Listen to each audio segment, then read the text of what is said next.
तो नमस्कार, स्वागत आप सभी जो अभी तक की में। आज देख लेते हैं विद्यार्थी जीवन से प्रमुख खबरें। यूपी ट्रिपल एस सी अधीनस्थ सेवा चयन आयोग की मुख्य सेविका भर्ती परीक्षा पीईटी 21 स्कोर कार्ड से विज्ञापन जारी किया गया था और एक बड़ी भर्ती और एक लंबा इंतजार भी करना पड़ा। खैर, विवाद तो शुरू से बनते रहे और आज भी विवाद बने हुए हैं।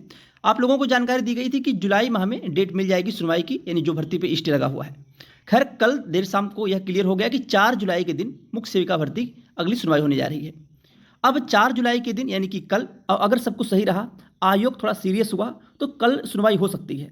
और यह भी हो सकता है कि अगर आयोग सीरियस नहीं हुआ तो अभी एक और डेट मिल सकती है। लेकिन यह आप लोगों को पहले जानकारी दी गई थी कि जुलाई माह में आपकी डेट लगेगी। और मान लीजिए अगर एक डेट और मिलती है, कल किन्हीं कारणों बस अगर सुनवाई नहीं हो पाती है, बाकी उम्मीद तो यही किया जा रहा है कि कल सुनवाई हो जाएगी। अगर किन्हीं कारणों बस कल नंबर नहीं लग सकता है और सुनवाई नहीं हो पा रही है तो जुलाई माह में ही आपको अगली डेट मिल जाएगी और जुलाई माह में ही भर्ती से स्टे हट जाएगा। और उसके बाद जुलाई के लास्ट अगस्त माह में डॉक्यूमेंट वेरिफिकेशन का रिजल्ट जारी कर दिया जाएगा। यहाँ तक तो बातें हो गई कि डॉक्यूमेंट वेरिफिकेशन 4 जुलाई के दिन सुनवाई होने जा रही है। यहाँ आप लोग देख रहे होंगे कल देर शाम को 4/7/2024, यानी case is listed to court number 5 serial number 3233। ये आप लोगों की सुनवाई की डेट है जो 4 जुलाई यानी कि कल होने वाली है। अगर सब कुछ सही रहा और आयोग थोड़ा सीरियस रहा तो सुनवाई हो जाएगी, अन्यथा अगली डेट भी मिल सकती है। लेकिन यह है कि आपके जुलाई माह में ही भर्ती से स्टे हट जाएगा और उसके बाद जुलाई की लास्ट और अगस्त माह में डॉक्यूमेंट वेरिफिकेशन का रिजल्ट जारी कर दिया जाएगा। डॉक्यूमेंट वेरिफिकेशन के रिजल्ट में नॉर्मलाइजेशन स्कोर करके रिजल्ट जारी किया जाएगा। ऐसा नहीं कि आपका जो रिजल्ट बन के तैयार हुआ है यह नॉर्मलाइजेशन स्कोर के बाद का रिजल्ट है। ऐसा नहीं होता कि फाइनल परिणाम आपका आएगा तो नॉर्मलाइजेशन स्कोर लगेगा। नॉर्मलाइजेशन स्कोर आपके डीबी में ही देखने को मिलेगा। डॉक्यूमेंट वेरिफिकेशन का रिजल्ट जो है वो बनके तैयार हो चुका है और रिजल्ट जब जारी किया जाएगा तो यह रिजल्ट नॉर्मलाइजेशन स्कोर होने के बाद का रिजल्ट होगा। यानी कि जो आपका नॉर्मलाइजेशन स्कोर बताया गया इस चैनल के माध्यम से, आज नहीं, आज के 2-3 माह पहले ही बता दिया गया था कि अधीनस्थ सेवा चयन आयोग कोई भी भर्ती विज्ञापन जारी करता है, अगर उस विज्ञापन में परीक्षा 2 मीटिंग में या 3 मीटिंग में या 4 मीटिंग में होती है तो वहाँ पर नॉर्मलाइजेशन स्कोर देखने को मिलता है। और पेपर का अगर लेवल देखा जाए, ये हमारे अकॉर्डिंग नहीं कहा जा रहा है, यह आयोग भी इसको माना है कि फर्स्ट शिफ्ट का जो पेपर था वह नॉर्मल पेपर था और सेकंड शिफ्ट का जो पेपर था वो टफ पेपर आयोग माना है, ना कि हम आपके नंबर को बढ़ा रहे हैं ना घटा रहे हैं।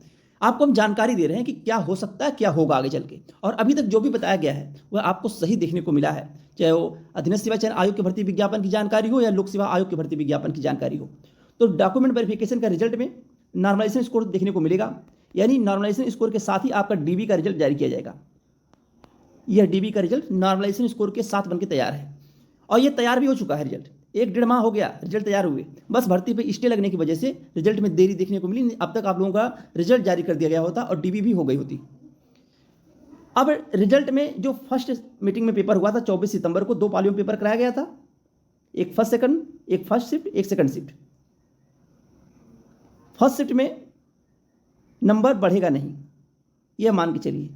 फर्स्ट शिफ्ट में कोई भी नंबर नहीं बढ़ेगा। सेकंड शिफ्ट में 2 नंबर से लेकर 4 नंबर के बीच में बढ़ना तय है। अब काफ़ी लोगों का मैसेज आ रहा था कि सर सेकंड शिफ्ट में 100 में 60 प्रश्न सही हैं और 40 प्रश्न गलत हैं। मान लीजिए आपने 60 प्रश्न सही किया, 40 प्रश्न गलत किया, तो यहाँ पे आयोग यह नहीं देखेगा कि आप कितने प्रश्न गलत किए हैं, कितने प्रश्न सही किए हैं नॉर्मलाइजेशन स्कोर में। क्योंकि ये देखिए रेलवे का पेपर तो है नहीं, ये अधीनस्थ सेवा चयन आयोग का पेपर है।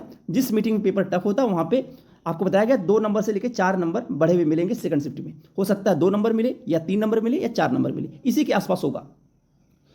लेकिन फर्स्ट शिफ्ट में 1 से 2 नंबर घट भी सकते हैं, लेकिन यह 100% नहीं कि घटेंगे। हो सकता है कि जो फर्स्ट शिफ्ट है उनका नंबर उतना ही रख के, लेकिन सेकंड मीटिंग वाले जो पेपर हुए हैं उनके नंबर 2 से 4 नंबर के बीच में बढ़ जाए। यह जरूरी नहीं कि फर्स्ट शिफ्ट का नंबर घटेगा, लेकिन यह जरूरी है कि सेकंड शिफ्ट का नंबर बढ़ेगा।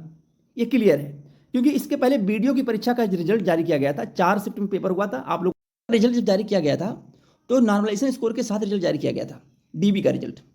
और डीबी की कट ऑफ गई थी 102 और कुछ ऐसे भी छात्र थे जिनका 103 और 104 था, लेकिन उनका नहीं हो पाया। कारण क्या था कि डीबी का रिजल्ट नॉर्मलाइजेशन स्कोर के साथ में बनकर तैयार हुआ था और उसके बाद फर्स्ट शिफ्ट का नंबर घट गया था 1-2 नंबर और सेकंड थर्ड शिफ्ट का नंबर बढ़ गया था।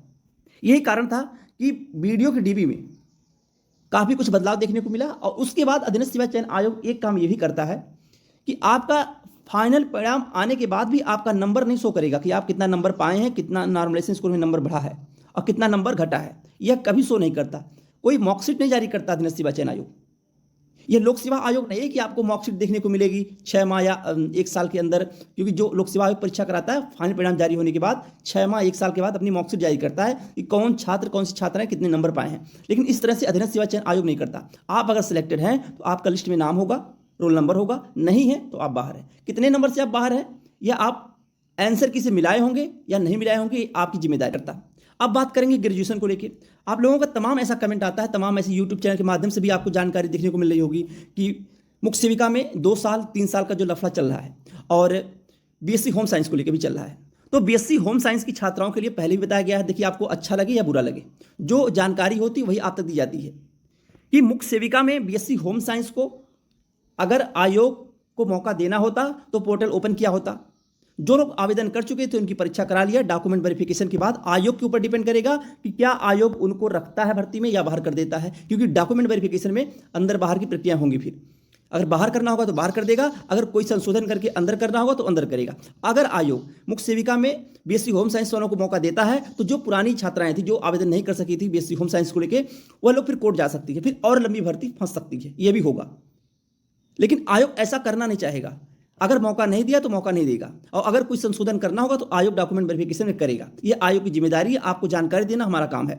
और उसके बाद ग्रेजुएशन की बात करें तो ग्रेजुएशन यानी कि बीए में उत्तर प्रदेश में कोई भी भर्ती परीक्षा हो, चाहे टीजीटी पीजीटी उठा के देख लीजिए, सब्जेक्ट कम्बिनेशन 2 साल होता है।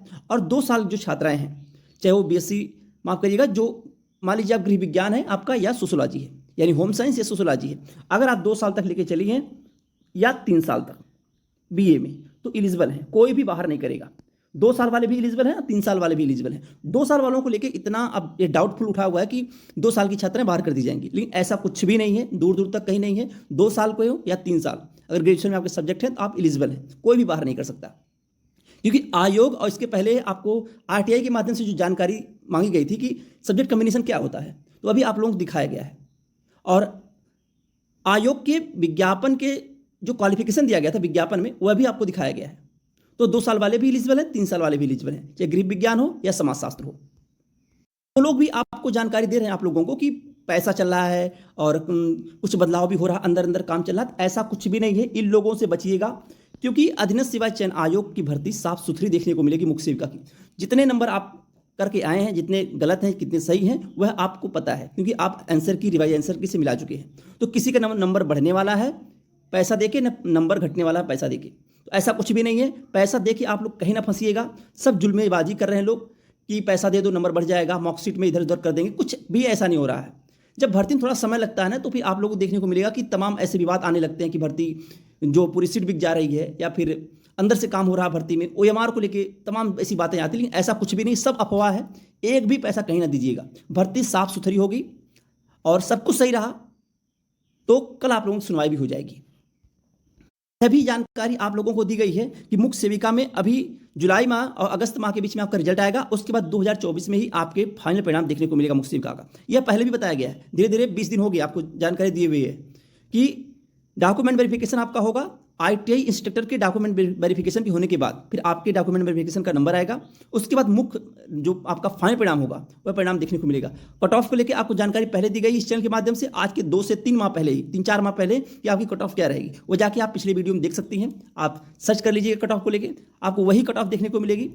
और उसके बाद आयोग अगर बीएससी होम साइंस को बाहर करता है तो फाइनल परिणाम में कट ऑफ काफ़ी कम देखने को मिल सकती है, क्योंकि अभी तो आयोग सबको मौका देगा, चाहे वो बीएससी होम साइंस की हो चाहे ना हो, जो भी हो। और काफ़ी तो ऐसे भी हैं जो बीएड किए हुए हैं, वो भी आवेदन कर दिए, बीटीसी वाले भी आवेदन किए। ऐसे भी छात्राएं हैं जिनका होम साइंस और सोशोलॉजी नहीं है, वह भी आवेदन किए हैं, उनके भी नंबर ठीक ठाक है।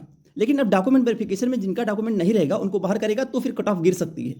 ये भी मान के चलिए, आपको पिछली कट ऑफ बताएगी, उसको चेक कर लीजिएगा। बाकी सब कुछ सही रहा, ईश्वर चाहा तो कल आप लोगों की सुनाई हो। अगर आप लोग लखनऊ के आसपास हैं तो सच्ची जी से मिलते रहिए, क्योंकि कल सुनवाई होनी है। अगर आप लोग इधर मिल लेंगे तो हो सकता है कि इसमें फर्क पड़ेगा और कल सुनवाई हो जाएगी। बाकी जैसे भी अपडेट कल निकल के आती है आप लोगों को सबसे पहले सटीक जानकारी इस चैनल के माध्यम से दी जाएगी। जो लोग भी चैनल पर नए हो चैनल को सब्सक्राइब कर लीजिए और शेयर भी करिएगा। आज के लिए बस इतना ही, बहुत बहुत धन्यवाद। जय हिंद।